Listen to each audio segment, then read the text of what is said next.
Quand j'ai ouvert les yeux ce matin, le vieil homme avait disparu à son tour, me laissant seule face à l'inconnu. J'ai ressenti une telle bouffée d'angoisse me submerger que j'ai failli défaillir. Ce n'est que lorsqu'on est vraiment solitaire qu'on se rend compte de tout l'espace qui nous entoure. Autant de vide impossible à combler et silencieux comme une tombe. On n'a plus qu'une envie, c'est de crier à plein poumon pour fracasser la tranquillité oppressante, chaque bruit devenant une preuve indéniable de notre présence. Chaque mot prononcé me rassure et me conforte, sans totalement me consoler de ma peine. L'un après l'autre, nuit après nuit. Ce sont tous les gens qui composaient mon univers, qui se sont volatilisés, terrassés par un mal étrange que nous n'avons pas réussi à expliquer. Ils ne laissent aucune trace, aucune odeur, et semblent indolores, puisque nous n'avons entendu aucun cri, aucun appel à l'aide. Alors que nos rangs se clairsemaient rapidement, impossible de mettre le doigt sur la source du problème. Si seulement je savais à quel mal j'ai affaire pour essayer de trouver une solution. Je ne sais pas ce qui est le plus effrayant entre y passer à mon tour ou ignorer ce qui m'attend. L'ignorance probablement, considérant que l'esprit est capable d'imaginer les pires scénarios. Maintenant que je me réveille, dernière survivante, je me rends compte que j'aurais souhaité ardemment partir parmi les premiers, pour ne pas avoir à vivre cela. Spectatrice, bien malgré moi, de la chute de mon petit univers. Assise comme toujours sur ma fidèle chaise berçante en bois teint, le regard porté au loin, les larmes s'échappent de mes yeux, et je ne fais rien pour endiguer le flot qui brouille ma vision. Chaque goutte qui tombe sur le parquet de la véranda de la maison transporte ma douleur et la transmet à mon environnement, anesthésiant petit à petit mon chagrin en le rendant plus supportable. Autour de moi, les couleurs se fanent, se mêlent entre elles à travers mes pleurs. Les contours des cyprès si familiers qui bordent mon allée deviennent flous et je ne perçois qu'une tache brunâtre, ressemblant vaguement à des arbres agités de droite à gauche par la brise estivale. Je suis la survivante de mon monde et lorsque je partirai, il n'y aura personne pour se rappeler de moi. Personne pour se remémorer les bons moments qu'on a passés sur la rue avec les gens que je connaissais. Le vieil homme et son chien, l'homme qui courait dans la rue et m'envoyait toujours la main avec un sourire, même la dame qui prenait le soleil caché sous son ombrelle, le petit garçon avec sa sœur qui s'éclaboussait dans les flaques d'eau. Tant de détails anodins de la vie courante, devenus désormais des trésors inestimables à mes yeux. Mes larmes redoublent d'intensité pendant que mon cœur semble doubler de volume dans ma poitrine, emporté dans une vague d'émotions comme je n'en ai jamais éprouvé. Je baisse le regard et m'aperçois de la blancheur de mes mains, crispées sur mes cuisses. La pâleur qui règne sur mes phalanges n'est pas attribuable qu'à ma désolation. J'en ai le fort pressentiment. Serait-ce que la maladie qui s'est abattue sur mes compagnons viendra prendre ma vie à mon tour? Finalement, je n'ai jamais vu le mal à l'œuvre directement sur mes congénères. Il m'est donc impossible de confirmer mon impression. Au matin, il n'était plus là, tout simplement, évaporé comme s'il n'avait jamais existé. Comme aucun d'eux ne présentait de signe avant-coureur, il est plausible de songer que ça dégénère de façon fulgurante avant la tombée du rideau. Étrangement, la chose me rassure. La douleur m'effraie, mais la perspective d'en finir rapidement me rassénère. Je sens le froid s'insinuer dans mes extrémités pernicieusement. De simples picotements parcourent ma peau fraîche ici et là, aux mains et aux pieds. D'ordinaire, je n'y prêterais pas garde, mais aujourd'hui, je ne suis pas dupée. Ma fin est proche. Mes lèvres s'arment de courage et se retroussent, embrassant une dernière fois les lieux où j'ai passé toute ma vie. S'il est une chose que je veux amener avec moi, où j'irai, c'est la vision de ce monde où j'ai connu le bonheur. Je m'efforce de chasser mes larmes pour imprimer dans mon esprit les courbes des maisons, le chatoiement des couleurs des arbres de mon terrain et l'azur du ciel au-dessus du reste. Mais je n'y arrive pas. Au lieu de rendre sa netteté à mon monde, j'ai l'impression de couler davantage dans la noirceur, de m'éloigner de la réalité.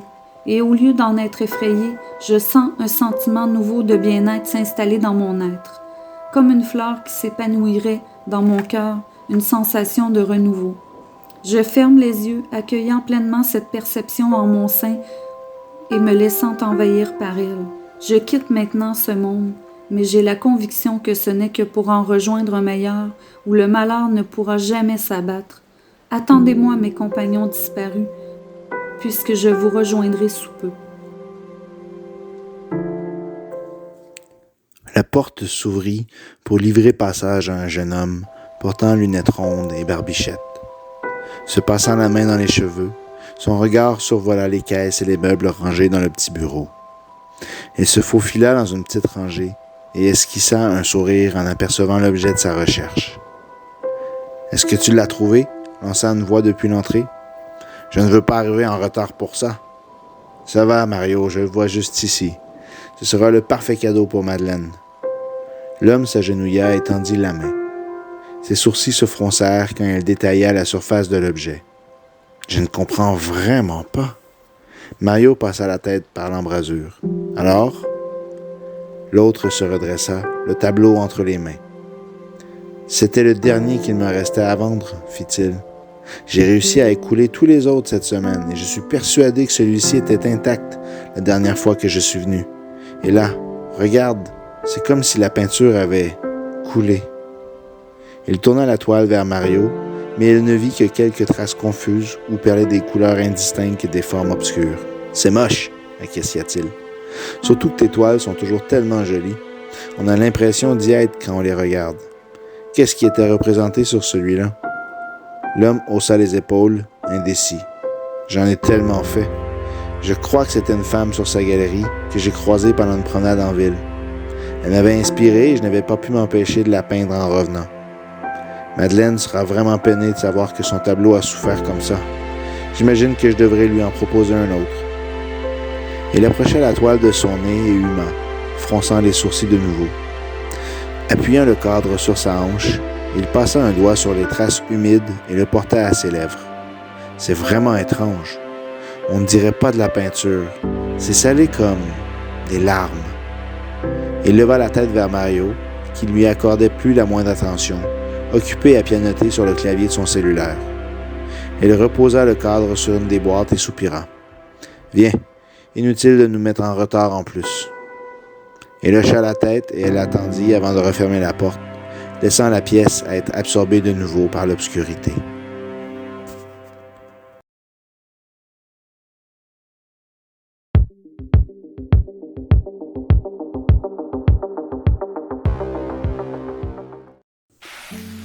Sous les derniers projecteurs qui illuminaient la moitié de la surface glacée, le joueur effectuait des allées et venues, sans but précis, le bâton à la main. Le bruit des lames de ses patins se répercutait le long des bandes et en écho jusqu'au fond du Centre Bell, mais le jeune homme ne les entendait pas vraiment, s'entêtant à continuer à faire de la vitesse, créant des arabesques dans la zone éclairée. Près de la sortie, il y avait 2 seaux remplis de rondelles. Certaines avaient roulé hors de leur contenant et s'étaient éparpillées quelques pieds plus loin, roulant paresseusement. Le match était fini depuis quelques heures déjà, et la majorité des employés étaient déjà repartis dans leur foyer, le cœur gonflé d'espoir, avec la victoire dramatique que le club local avait arrachée en prolongation, provoquant du même coup la tenue d'un 7e et ultime match, moins de 2 jours plus tard.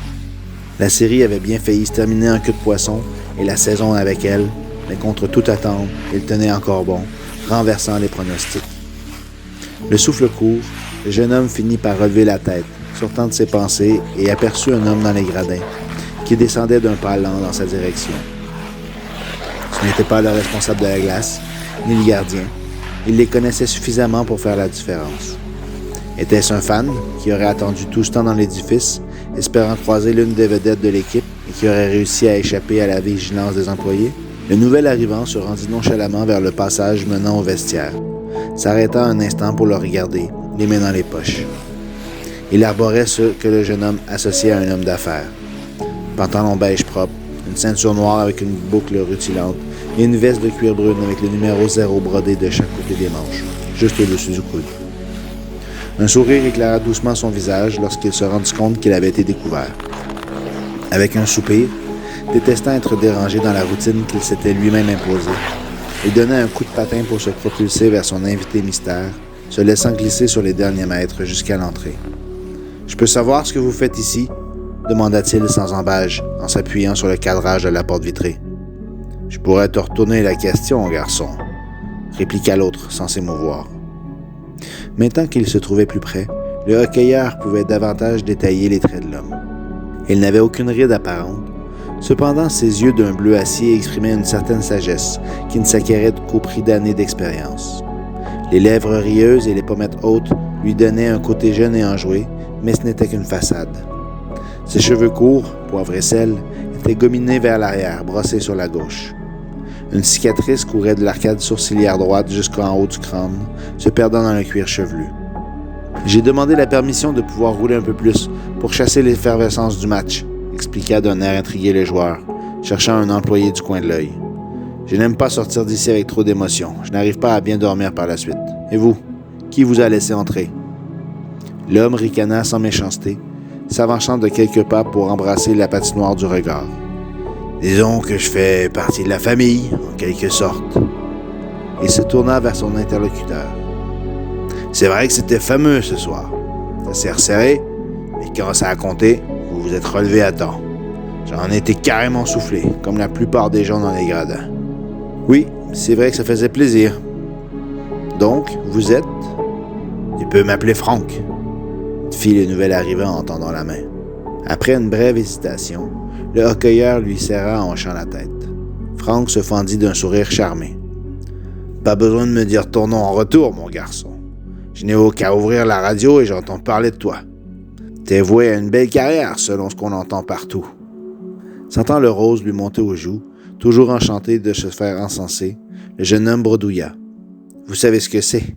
Les journalistes ont tendance à en mettre des tonnes, juste pour galvaniser les partisans. » Franck acquiescia. « Il n'y a jamais rien d'ordinaire quand on endosse l'uniforme du bleu-blanc-rouge, pas vrai? Un but devient la plus belle chose du monde, une échappée et tu deviens le héros de la soirée. » Le jeune éclata de rire. « En tout cas, ce soir, ce n'est pas moi qui ai joué les sauveurs. »« Ben, ce soir, en effet. Mais ça viendra un jour, qui sait? » fit Franck d'un ton rêveur, revenant vers l'espace ouvert réfrigéré. Il y eut un silence de quelques secondes où le cueilleur ne sut que dire, ni faire. Devait-il laisser l'homme dans sa contemplation et retourner patiner, ou avertir le responsable de la glace qui devait raccompagner un fan à l'extérieur de l'édifice? « Il y avait quoi? 2500 personnes au match, c'est ça? » L'autre opina du chef. « À peine 10% de la capacité, » souffla Franck en haussant les épaules. « As-tu déjà connu l'ambiance qui peut régner dans un amphithéâtre pareil quand c'est à pleine capacité? Quand tu sens l'électricité dans l'air et que tu reçois la vague d'énergie que t'envoie plus de 20 000 personnes? » Le hockeyeur secoua la tête, regardant à son tour les sièges vides. « Non, pas encore. Je suis arrivé pendant la pandémie, vous savez. Les matchs que j'ai joués ont tous été devant des panneaux publicitaires au mieux, avec des sons enregistrés pour donner une impression de foule. » Franck eut un spasme d'ironie. « Ah ouais, les effets spéciaux, » ricana-t-il. « Aucunement comparables. Tu aurais dû voir à quoi ça pouvait ressembler dans le temps. Les gens qui scandent les noms des joueurs, les hurlements de joie lorsque l'équipe marque un but important ou qu'un gardien réalise un arrêt impossible. Les partisans ont tendance à l'oublier, mon garçon. Mais cette équipe a écrit de merveilleuses pages d'histoire dans cette ligue et des matchs incomparables dont on parle encore pendant des décennies. » Franck s'appuya contre la bande, glissant un pied sur la surface glacée avant de le ramener rapidement sur le ciment. « J'ai eu l'occasion d'assister à des prouesses incroyables, par des gens Il pointa un index en direction des bannières qui pendaient silencieusement dans les hauteurs du Centre Bell, qui ont contribué à les rendre légendaires. Le jeune homme fronça les sourcils. « Vous avez vu jouer quelques-uns des anciens, s'étonna-t-il? » Lui-même n'était pas né quand le dernier des immortels de l'équipe avait vu sa carrière prendre fin. Il n'avait pu admirer les talents des Lafleur, Richard, Béliveau, Roy et tous les autres que seulement par les images et des vidéos d'archives. Évidemment, ce genre de documents n'arrivait pas totalement à leur rendre justice. Il se rappelait cependant avoir visionné sur YouTube le moment où Maurice Richard, dit le Rocket, avait reçu une ovation de plusieurs minutes au Vieux Forum. Le genre de reconnaissance que seuls les plus grands pouvaient recevoir et qui remplaçait toutes les distinctions et les trophées. Frank ne répondit pas, levant une main autoritaire en récupérant quelque chose le long de la bande. Le jeune aurait pu jurer qu'il ne s'y trouvait rien quelques secondes auparavant et arqua les sourcils, sa curiosité soudainement piquée. « J'ai effectivement vu les grands de cette équipe », assura Frank en découvrant un long paquet enroulé dans une couverture noire et poussiéreuse. « Ce serait difficile de décrire comment c'était dans leur temps. Ça a tellement changé depuis. » Il décocha un clin d'œil malicieux en direction de son interlocuteur. « Le mieux, je pense, c'est que tu le vois par toi-même. » Avec un geste théâtral, il retira d'un coup le tissu sur ce qui ressemblait à un vieux flambeau en fer forgé. De magnifiques gravures couraient le long de la poignée jusqu'à la partie arrondie d'où émergeait la flamme. Le métal avait été patiné par le temps, utilisé par une quantité impressionnante de mains, mais le jeune homme pouvait, juste au regard, juger de la qualité de l'artefact. « Qu'est-ce que c'est exactement » s'enquit-il, s'avançant pour mieux admirer. Frank laissa tomber le tissu, prenant l'objet fermement pour le redresser vers le plafond. « Tu as sûrement vu les phrases écrites dans le vestiaire. Il y en a pratiquement toujours eu. Célérité, autorité et éternité. Ou sinon celle-ci, There's always a reason. Ou il y a toujours une raison. Mais la plus connue reste sans contredit cette dernière. Nos bras meurtris vous tendent le flambeau. À vous toujours de le tenir bien haut. » Oui, c'est la sollicitation dans le vestiaire. J'ai vu que le flambeau faisait partie des célébrations d'ouverture en général au début de la saison. C'est ça. Frank pressa l'artefact métallique entre ses mains avant de le tendre au jeune. Prends-le, s'il te plaît. Soupèse-le et sens l'énergie qui circule à travers. Le hockeyeur hésita soudainement. La situation prenait une tournure des plus étranges. Quelques minutes à peine auparavant, il s'occupait de ses affaires et évacuait la pression du 6e match en effectuant des dernières longueurs de patinoire.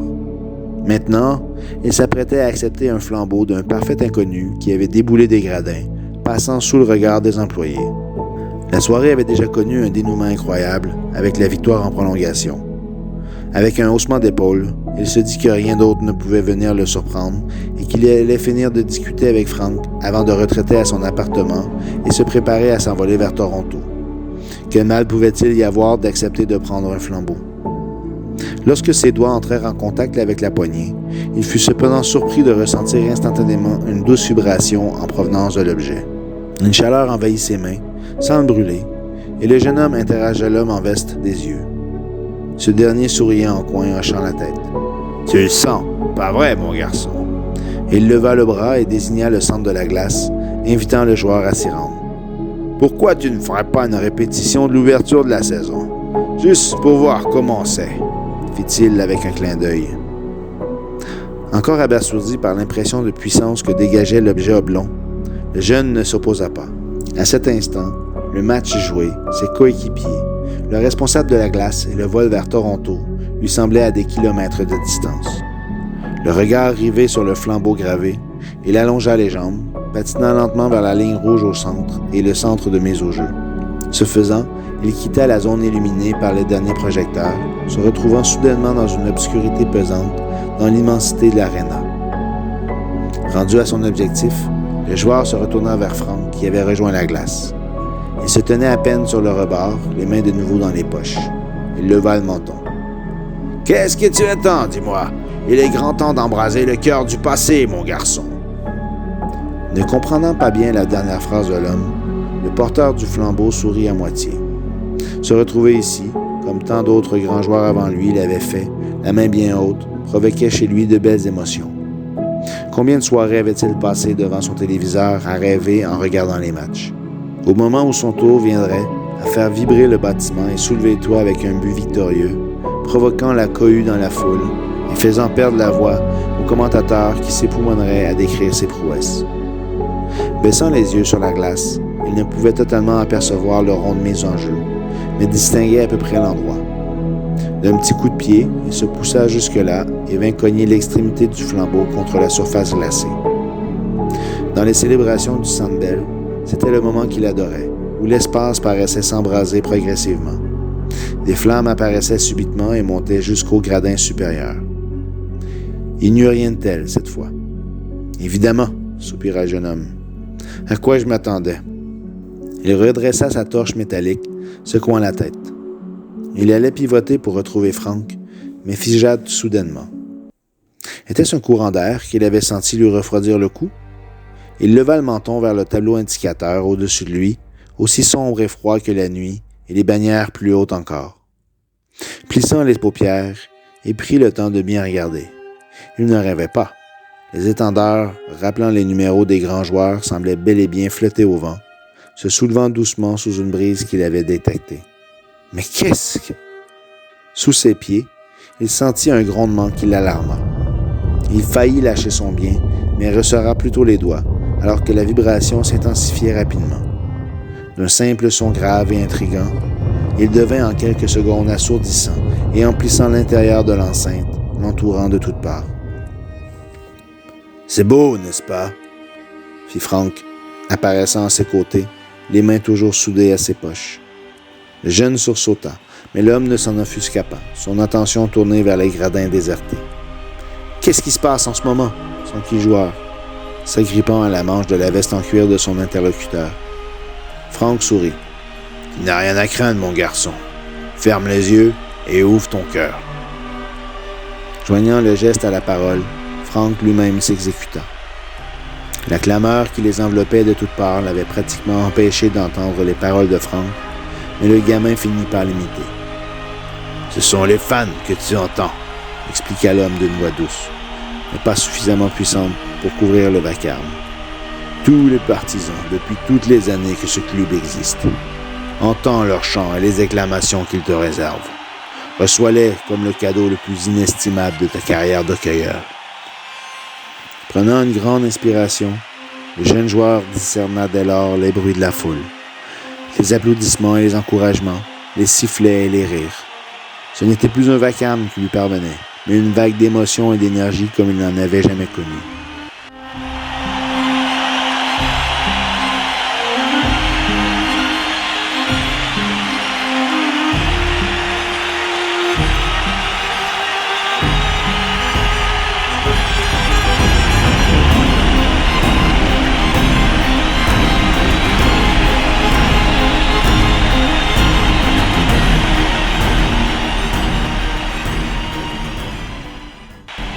Il avait l'impression que l'aréna n'arriverait pas à contenir un tel retentissement et les vibrations qu'il avait senties à ses pieds au départ traversaient désormais chaque partie de son corps. Une main se posa sur son épaule et le joueur ouvrit lentement les yeux.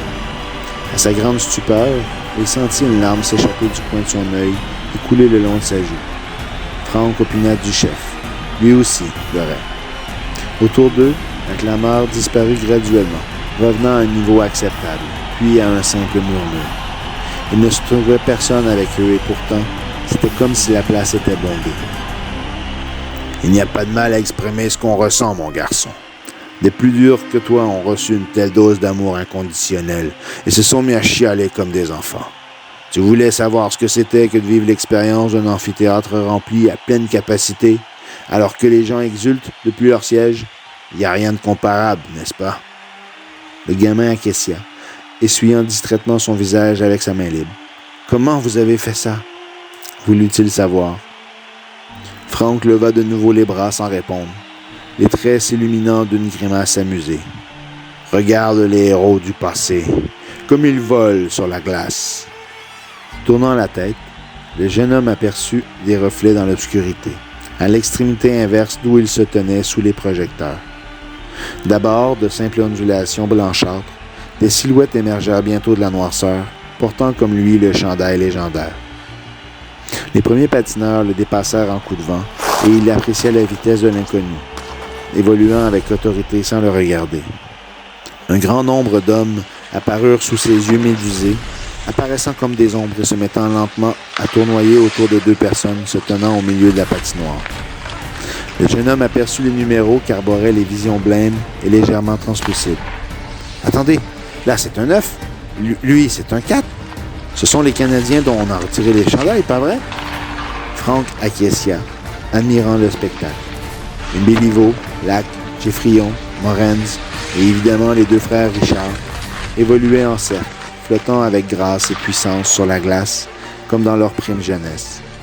Nulle trace de rides sur le visage, ou de courbatures. Ils semblaient resplendir d'énergie et de jeunesse. L'esprit en ébullition, le jeune joueur s'approcha de Frank, le cœur battant la chamade. « Mais vous êtes qui au juste? C'est quoi tout ça? Comment vous réussissez? » Comme je te l'ai dit, le flambeau est l'authentique, le premier à avoir été utilisé par l'équipe pour immortaliser la tradition gagnante de l'époque. J'étais purement superstitieux à ce moment-là, évidemment. Et sans le savoir, les joueurs avaient créé un objet, un réceptacle, si on veut, de leur essence, de leur courage et leur détermination, qui serait transmis à leurs successeurs quand le fameux flambeau passerait au prochain représentant. Vous voulez vraiment dire que ces types qu'on voit là, les légendaires fantômes du forum, termina Frank en éclatant de rire, ce ne sont pas des histoires, mon garçon. Tu les contemples de tes propres yeux. S'ils ne se manifestent pas réellement lors de parties, ils n'en sont pas moins réels et présents en tout temps, tout comme cette énergie laissée par une multitude de fans qui a imprégné jusqu'aux fondations du Centre Bell. Ne t'étonne pas que les joueurs qui viennent ici apprécient autant leur expérience. Ils ne savent pas exactement ce qui se passe, mais ils le sentent. De l'index, il vint tapoter le poitrail de son jeune ami. Ici, dans leur cœur et dans leur âme. Ceux qui vibrent pour le sport y sont le plus sensibles. Tu vois, le hockey n'a rien à voir avec les statistiques avancées, les buts pour ou contre, la moyenne des gardiens ou toutes ces conneries de salaire astronomique. Ce n'est pas les contrats faramineux ni les propriétaires qui gèrent la ligue comme si c'était leur jouet personnel. Le hockey, mon garçon, est un sport qui regroupe des hommes au destin commun. Il les lie dans la course au championnat, année après année, dans l'adversité, les victoires et les échecs. C'est une quête vers un développement personnel ultime, atteindre les plus hauts sommets. Non pas pour les trophées et les nominations, mais l'immortalité dans la culture populaire. S'élever parmi les hommes, laisser sa trace dans l'histoire. Marquer son époque. Il ouvrit les bras. Tout comme ces gentilshommes, disparus, mais jamais oubliés. Aujourd'hui, tu tiens le même flambeau que Howie Morenz a brandi avant de prendre sa retraite. Celui que le Rocket a gardé bien haut pendant sa carrière, quand il ne tenait pas une coupe Stanley. Aujourd'hui, c'est à votre tour de frapper l'imaginaire des gens et vous imposer, vous, la jeunesse de l'équipe, promise à de grandes choses. Le jeune homme baissa les yeux sur le flambeau au bout de son bras. Puis il laissa dériver son regard sur les silhouettes fantomatiques qui s'estompaient déjà tranquillement, retournant dans les limbes d'où elles provenaient auparavant. Les bruits de foule avaient disparu également, et le silence pesant de l'amphithéâtre vide reprenait ses droits. Frank frappa gentiment le dos de son jeune compagnon. « Lundi, à Toronto, quand tu poseras la lame de ton patin sur la glace, rappelle-toi de ce que tu as vécu ici, de ce qui t'attend à la maison. La magie qui opère au Centre Bell n'est pas toujours présente, je te l'accorde, mais ceci parce que, comme tout orchestre qui se respecte, elle a besoin d'un chef pour la diriger. Quelqu'un qui tiendra la barre quand les vagues se feront menaçantes. Un meneur d'hommes qui n'hésitera pas à tout laisser sur la surface de jeu. » Frank sourit. « Qu'est-ce que t'en penses? Dis-moi franchement. »« Vous pensez que je suis ce gars, ce chef d'orchestre? » L'homme en veste éclata d'un rire franc qui se répercuta dans les hauteurs du Centre Bell. Les larmes affluèrent au coin des paupières de Frank avant qu'il puisse se contenir et il serra l'épaule du jeune. « Grand Dieu, non! Pas toi tout seul! La pression serait trop énorme et les grandes équipes ne se bâtissent pas autour d'un seul pilier. Prends un crayon, mon garçon. Si tu le tords, il éclatera en 1000 morceaux sans résister.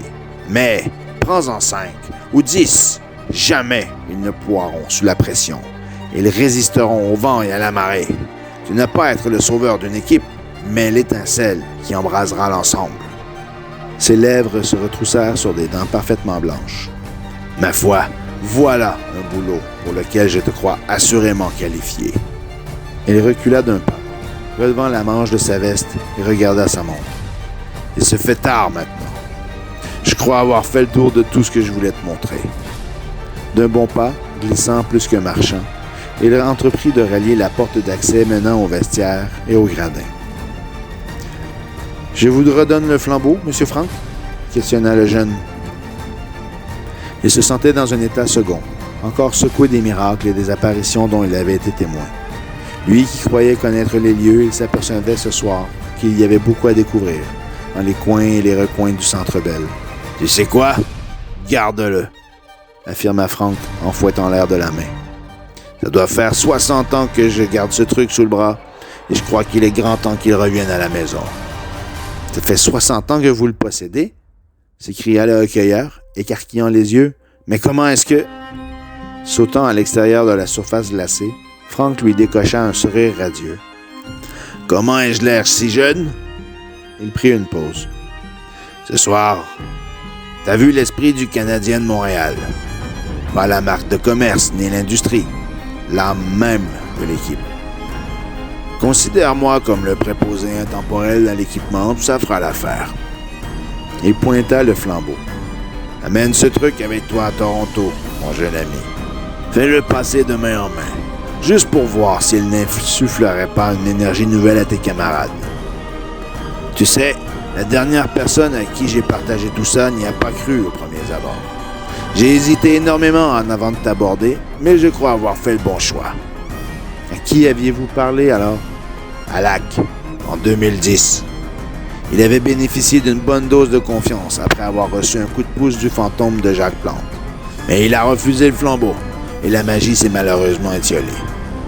Il haussa les épaules. J'avais pas vraiment insisté cette fois-là. C'est pas mon boulot, après tout. Je sais pas. Peut-être que ça aurait changé la donne. Peut-être que non. Garde-le près de toi, mon garçon. Utilise sa magie à bon escient et qui sait, Toronto lundi. Dans quelques semaines, peut-être la coupe. Le jeune joueur éclata de rire malgré lui. Vous y croyez vraiment, malgré tout ce que le monde raconte sur nous et la force de frappe des autres équipes? Franck retraita lentement vers les vestiaires, ses mains disparaissant dans ses poches. Il n'y a rien d'écrit dans le ciel, mon garçon. Il suffit d'un tir, d'un but, d'un unique but pour faire chavirer une série, un championnat. Tout commence par la volonté, la détermination et une certaine dose de talent, cela va sans dire.